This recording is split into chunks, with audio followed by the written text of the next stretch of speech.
5 দফা দাবিতে শিক্ষা ভবন ঘেরাও চাকরি প্রত্যাশীরা। সিলেবাস থাকতে প্রশ্নপত্র বহির্ভূত কেন? এক্সপার্ট দ্বারাই যদি প্রশ্নের উত্তরপত্র তৈরি করা হয় তবে টেটেন্টিভ আনসার কি ভুল কেন? ভুল তথ্য ও ভাষাগত ত্রুটিপূর্ণ প্রশ্নের মূল্যায়নে সংশোধন আনতে হবে। একই প্রশ্ন ডাবল উত্তর দিয়ে ছাত্রছাত্রীদের বিভ্রান্তিতে ফেলা হচ্ছে কেন? মানসিক চাপ, পরিশ্রম ও সময়ের যথাযথ মর্যাদা দিতে হবে এবং প্রশ্ন তুলের জন্য ছাত্রছাত্রীদের প্রাপ্য নম্বর প্রদান করতে হবে। এই সব সমস্যার যেন অতি সত্বর সমাধান করা হয় ইত্যাদি 5 দফা দাবিকে সামনে রেখে শনিবার আগরতলায় শিক্ষা ভবন ঘেরাও করে ত্রিপুরা 2024-25 টেট পরীক্ষার্থীদের একাংশ যদিও পুলিশ শিক্ষা ভবনের গেটে বিক্ষোভকারীদের আটকে দেয়। পরে 5 জনের এক প্রতিনিধি দল টিআরবিটি চেয়ারম্যান ডক্টর প্রত্যুষ রঞ্জন দেবের সঙ্গে দেখা করে তাদের দাবি জানায়। সেই সঙ্গে তারা আরও জানায় যদি তাদের দাবি না মানা হয় আগামী দিনে আন্দোলন জারি রাখবে। এখন দেখার বিষয় তাদের বিষয়ে কী সিদ্ধান্ত নেয় বোর্ড।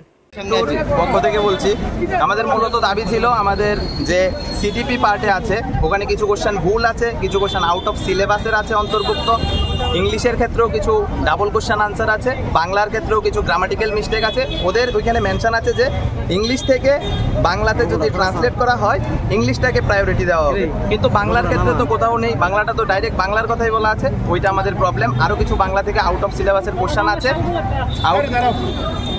আউট অফ সিলেবাসের কিছু কোশ্চেন আছে। তাছাড়া আমাদের জিওগ্রাফির ক্ষেত্রে প্রশ্ন কথা ছিল 15টা দেওয়ার, ওখানে 14টা প্রশ্ন আছে।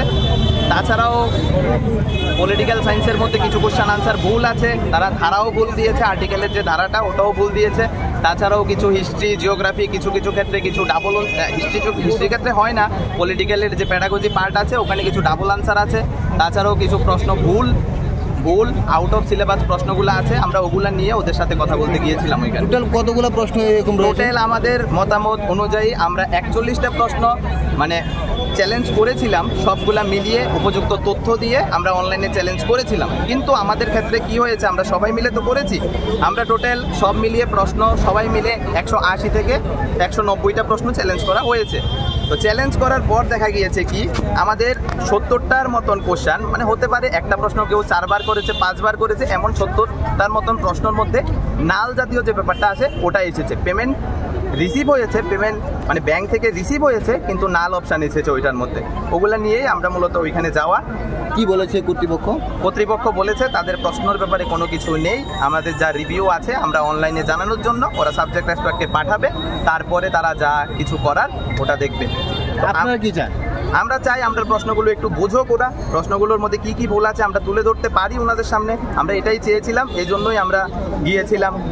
আমাদের যে প্রাপ্ত নম্বরগুলো আছে আমরা, ওরা যদি বলে এনসিইআরটি থেকে দেখাতে, আমরা এনসিইআরটি দরকার হলে খুঁজে দেখাবো, বই কোনো প্রবলেম নেই, কিন্তু ওরা তো ওটা চাইছেই না। ওরা চাইছে কোনো কোশ্চেন রিলেটেড কোনো ব্যাপারই ওরা বুঝবে না, টিআরবিটি যা দেবে মানে এক্সপার্ট দ্বারা যাচাই করে যা দেওয়া হবে তাই চূড়ান্ত আনসার কি হিসাবে মানা হবে, ওরা এটাই চেয়েছে।